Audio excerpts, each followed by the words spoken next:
ಎಲ್ಲರಿಗೂ ಗೊತ್ತಿರುವಂಥ ವಿಚಾರ ಏನು ಒಂದು ಈ ಹುಕ್ಕೇರಿ ತಾಲೂಕಿನ ಮಾಜಿ ಸಂಸದ ರಮೇಶ್ ಕತ್ತಿಯವರು ಯಾವ ರೀತಿ ನಾಯಕ ಸಮುದಾಯವನ್ನು ಕಾಣ್ತಾ ಇದ್ದಾರೆ ಅನ್ನೋದನ್ನು ನಿನ್ನೆ ಬಹಿರಂಗವಾಗಿ ಅವರ ಕರಾಳ ಮುಖವನ್ನು ಇಡೀ ರಾಜ್ಯದ ಜನತೆ ಮುಂದೆ ತೋರಿಸಿದರು.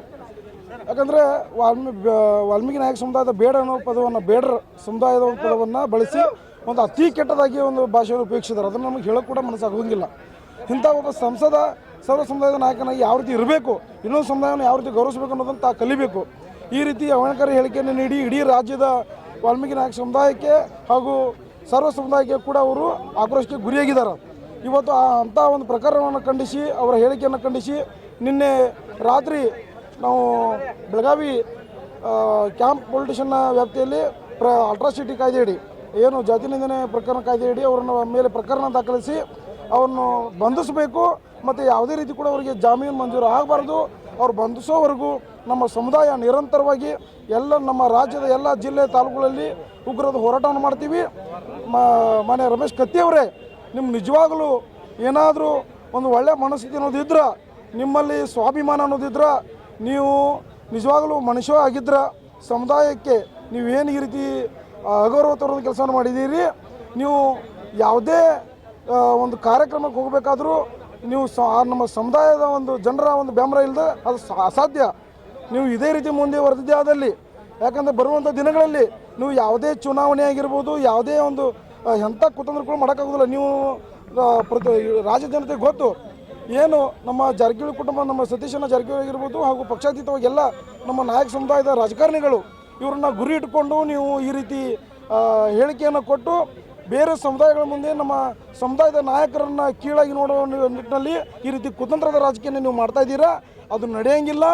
ನೀವು ಹುಕ್ಕೇರಿಯಲ್ಲಿ ಏನು ಒಂದು ಸಮುದಾಯದ ಪರವಾಗಿ ನೀವು ಮಾತಾಡ್ತಾ ಇದ್ದೀರಿ. ಸರ್ವ ಸಮುದಾಯವನ್ನು ನೋಡುವಂಥ ಆಗಬೇಕು. ಸರಳತೆಯ ಸೌಕಾರ ಸರ್ವ ಸಮುದಾಯದ ನಾಯಕ ಅಂತ ನಾವು ಸತೀಶನ ಜಾರಕಿಹೊಳಿಯನ್ನು ಕರಿತೀವಿ. ಆ ರೀತಿ ಅವರನ್ನು ನೀವು ಅವರ ಏನು ಅವರ ನಡೆ ಯಾವ ರೀತಿ ಇದೆ ಅದನ್ನು ನೋಡಿ ಕಲೀರಿ. ಅವರ ಪಾಠವನ್ನು ಅಂಥ ಪಾಠವನ್ನು ಕಲಿಬೇಕು ನೀವು ಅವ್ರ ಅಂಥ ನಾಯಕರನ್ನು ನೋಡಿ. ಇಲ್ಲ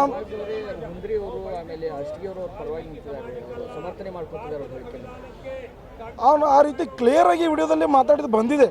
ಬೇಡರಂಥ ಪದವನ್ನು ಬಳಸಿ ಯಾವ ರೀತಿ ಕೆಟ್ಟದಾಗಿ ಮಾತಾಡಿದಾನ ಅದನ್ನು ಸಮರ್ಥನೆ ಮಾಡ್ಕೊಳ್ಳಲಿಕ್ಕೆ ರಮೇಶ್ ಕತ್ತಿಯ ಮನಸ್ಸನ್ನು ಹೋಲಿಸಲಿಕ್ಕೆ ಅಲ್ಲಿಯ ಸ್ಥಳೀಯ ಏನು ಚುನಾವಣೆ ಪ್ರತಿನಿಧಿ ಮಾಡೋಂಥ ಅವರು ಯಾರು ಬಸವರಾಜ ಹುಂಡ್ರೆ ಆಗಿರ್ಬೋದು, ಇವರಾಗಿರ್ಬೋದು, ಅದು ಸಮರ್ಥನೆ ಮಾಡಲಿಕ್ಕೆ ನಮ್ಮ ಸಮುದಾಯದ ಜನರ ದಿಕ್ಕನ್ನು ತಪ್ಪಿಸಲಿಕ್ಕೆ ಈ ರೀತಿ ಒಂದು ಹೇಳಿಕೆಯನ್ನು ಕೊಟ್ಟಿದ್ದಾರೆ. ಯಾಕೆ ಅಲ್ಲಿ ರಮೇಶ್ ಕತ್ತಿಯವರಿಗೆ ಒಂದು ಒಳ್ಳೆಯ ಒಡನಾಟ ಆಗಲಿ ಅಂತೇಳಿ ಅದು ಅಸಾಧ್ಯ. ಯಾಕಂದರೆ ಸಮುದಾಯದ ಜನ ಜಾಣರಿದ್ದಾರೆ, ಸಮುದಾಯ ಜನ ಕೂಡ ತಾಕತ್ತಿದೆ, ಅವರನ್ನು ತಡೆಯುವಂಥ ಕೆಲಸ ಆಗೋದಿಲ್ಲ.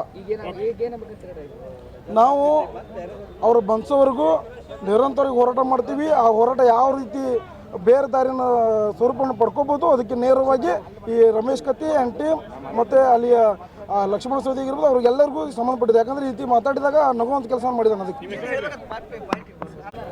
ನಮ್ಮ SC/ST ಜನರ ಬಗ್ಗೆ ಭಾಳ ಹಗುರವಾಗಿ ಮಾತನಾಡಿದಂಥ ರಮೇಶ್ ಕತ್ತಿ ಅವರ ವಿರುದ್ಧ ಇವತ್ತು ನಾವು ನಮ್ಮ ಸಮಾಜದ ಎಲ್ಲ SC/ST ಸಮಾಜದ ಮುಖಂಡರು ಇವತ್ತು ಬೆಳಗಾವಿ ಚೆನ್ನಮ್ಮ ಸರ್ಕಲ್ದಿಂದ ಅವರ ಮನೆಯವರೆಗೆ, ರಮೇಶ್ ಕತ್ತಿ ಅವರ ಮನೆಗೆ ಮುತ್ತಿಗೆ ಹಾಕುವಂಥ ಇವತ್ತು ನಾವು ಪ್ರತಿಭಟನೆ ಮಾಡಲಿಕ್ಕೆ ಎಲ್ಲ ತಯಾರಿ ಮಾಡಿಕೊಂಡಿದ್ದೀವಿ.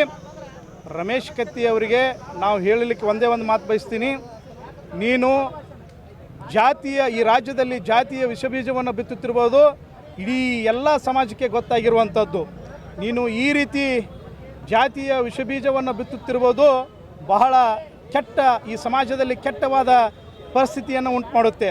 ಇಲ್ಲಿ ಅಶಾಂತಿಗಳನ್ನು ಉಂಟು ಮಾಡುವಂಥ ಈ ನಿನ್ನ ಮಾತು ನಾವು ನಿನಗೆ ಖಂಡಿಸ್ತೀವಿ, ನಿನಗೆ ಧಿಕ್ಕಾರವನ್ನು ಕೂಗುತ್ತೀವಿ. ಅವ್ರ ಮೇಲೆ ಕಾನೂನು ಕ್ರಮವಾಗಿ ಅಟ್ರಾಸಿಟಿ ಕೇಸ್ ಆಗಿರೋದ್ರಿಂದ ಆ ಅಟ್ರಾಸಿಟಿ ಕೇಸ್ ಪ್ರಮಾಣ ಅವರನ್ನು ಕೂಡಲೇ 24 ಗಂಟೆ ಒಳಗೆ ಬಂಧನ ಮಾಡಬೇಕು. ಜಿಲ್ಲಾಡಳಿತ ಆಗಿರ್ಬೋದು, ಸರ್ಕಾರ ಆಗಿರ್ಬೋದು, ಇಲ್ಲಿ ಪೊಲೀಸ್ ಇಲಾಖೆ ಆಗಿರ್ಬೋದು, ಅವರು ಬಂಧನ ಮಾಡಬೇಕು. ಒಂದು ವೇಳೆ ಏನಾದರೂ ಅವ್ರನ್ನ ಬಂಧನ ಮಾಡದೇ ಇದ್ದಲ್ಲಿ ನಾವೆಲ್ಲ ಸಮಾಜದ ಮುಖಂಡರು, ನಮ್ಮ ಜೊತೆಗೆ ಹಲವಾರು ಸಮಾಜಗಳು ಇವತ್ತು ಭಾಗಿಯಾಗಿದೆ ಹೋರಾಟದಲ್ಲಿ. SC/ST ಅಷ್ಟೇ ಅಲ್ಲ, ಹಲವಾರು ಜಾತಿ ಜನವಾರಗಳು ಇಲ್ಲಿ ಸೇರಿರುವಂಥದ್ದು. ಹಾಗಾಗಿ ಈ ಮುಂದಿನ ದಿನಮಾನಗಳಲ್ಲಿ ಈ ಕೆಟ್ಟ ಪರಿಸ್ಥಿತಿಯನ್ನು ನೀನು ಎದುರಿಸಬೇಕಾಗತ್ತೆ. ಇನ್ನು ಪದೇ ಪದೇ ಏನಾದರೂ ನೀನು ಮೀಸಿ ತಿರುವಿ ನೀನು ಒಬ್ಬನೇ ಗಂಡಸು ಅಂತೇಳಿ ಮೀಸಿ ತಿರುವುದ್ರ ಮುಖಾಂತರ ನಿನ್ನ ಗಂಡಸ್ತನವನ್ನು ತೋರಿಸಬೇಡ. ನಾವು ಕೂಡ ಮೀಸಿ ತಿರುವಿನೇ ನಿನಗೆ ಸವಾಲನ್ನು ಹಾಕ್ತೀವಿ. ನೀನು ಏನಾದರೂ ತೆಪ್ಪಗಿದ್ರೆ ಸರಿ, ಇಲ್ಲಾಂದರೆ ಮುಂದಿನ ದಿನಮಾನಗಳಲ್ಲಿ ನಿನ್ನನ್ನು ನಾವು ಯಾವುದೇ ರೀತಿ ಸುಮ್ಮನೆ ಬಿಡಲ್ಲ, ನಿನ್ನ ಬಂಧನ ಮಾಡೇ ಮಾಡಿಸ್ತೀವಿ ಅಂತೇಳಿ ಈ ಮಾತಲ್ಲಿ ನಾನು ಹೇಳಕ್ಕೆ ಬಯಸ್ತೀನಿ. ಯಾವ ವಿಡಿಯೋನೂ ಕೂಡ ತಿರ್ಚಿಲ್ಲ, ಸ್ಪಷ್ಟವಾಗಿದೆ. ಬ್ಯಾಡ್ರ ಸುಳಿ ಮಕ್ಕಳು ಫೋನ್ ಮಾಡಿದಾರೆ ಅನ್ನುವಂಥ ಶಬ್ದವನ್ನು ಯೂಸ್ ಮಾಡಿದ್ದಾನೆ. ಇವತ್ತು ನಾನು ಅದನ್ನು ಒಡೆದು ಮಾತಾಡಲಿಲ್ಲ, ನಿಮಗೆ ಈಗಾಗಲೇ ಒಡೆದು ಹೇಳ್ತಾ ಇದ್ದೀನಿ. ಬ್ಯಾಡ್ರ ಸುಳಿ ಮಗ ಅನ್ನುವಂಥ ಶಬ್ದವನ್ನು ಭಾಳ ಸ್ಪಷ್ಟವಾಗಿ, ಸರಳವಾಗಿ, ವಿರಳವಾಗಿ ಮಾತಾಡಿರುವಂಥದ್ದು ಎಲ್ಲ ಮಾಧ್ಯಮದಲ್ಲಿ ಆಗಿರ್ಬೋದು, ಎಲ್ಲ ಸೋಷಿಯಲ್ ಮೀಡಿಯಾದಲ್ಲಿ ಆಗಿರ್ಬೋದು, ತಾವೆಲ್ಲರೂ ನಾವೆಲ್ಲ ನೋಡಿದ್ದೀವಿ, ನಾವೆಲ್ಲ ಅರ್ಥಕೊಂಡಿದ್ದೀವಿ. ಮತ್ತು ಅವರ ಅಕ್ಕಪಕ್ಕದಲ್ಲಿರುವಂಥ ಸಾಕ್ಷಿಗಳು ಕೂಡ ನಮ್ಮಲ್ಲಿ ಇದ್ದಾವೆ ಅಂತೇಳಿ ಈ ಸಂದರ್ಭದಲ್ಲಿ ಹೇಳಲಿಕ್ಕೆ ಬಯಸುತ್ತೇನೆ. ಅವರು ವಾಲ್ಮೀಕಿ ಸಮಾಜದ ಬಗ್ಗೆ ಕ್ಷಮಾಪಣೆಯನ್ನು ಕೇಳೋದು ಬೇಕಾಗಿಲ್ಲ. ಮಾಡಿರುವಂಥ ಅಘೋರ ತಪ್ಪದು. ಕ್ಷಮೆ ಕೇಳಿ ಅದನ್ನು ಇಲ್ಲಿಗೆ ಮುಚ್ಚಬೇಕನ್ನುವಂಥ ಹುನ್ನಾರ ಅವರು ಮಾಡುತ್ತಿದ್ದರು, ಅದು ತಪ್ಪು. ನೀವು ಮೊದಲು ಅರೆಸ್ಟ್ ಆಗಿ ಜೈಲಿಗೆ ಹೋಗಿ ಆ ನಂತರ ಅದು ಕಾನೂನು ಪ್ರಕಾರ ಯಾವ ರೀತಿ ಕ್ರಮವಾಗುತ್ತೆ ಆಗಲಿ.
ರಮೇಶ್ ಕತ್ತಿಗೆ ಬೇಕೇ ಬೇಕು. ಎಲ್ಲಿವರೆಗೂ ಹೋರಾಟ? ವಾಲ್ಮೀಕಿ ಸಮಾಜದ ಹೇಳಿಕೆ ಖಂಡಿಸಿ ವಾಲ್ಮೀಕಿ ನಾಯಕ ಸಮುದಾಯಕ್ಕೆ ಅಂಬೇಡ್ಕರ್ ಹೇಳಿಕೆ ನೀಡಿದ ರಮೇಶ್ ಕತ್ತಿಗೆ, ಡಾಕ್ಟರ್ ಬಾಬಾ ಸಾಹೇಬ್ ಅಂಬೇಡ್ಕರ್ ಅವರಿಗೆ, ಮಹಾಮಾನವತಾವಾದಿ ಡಾಕ್ಟರ್ ಬಾಬಾ ಸಾಹೇಬ್ ಅಂಬೇಡ್ಕರ್ ಅವರಿಗೆ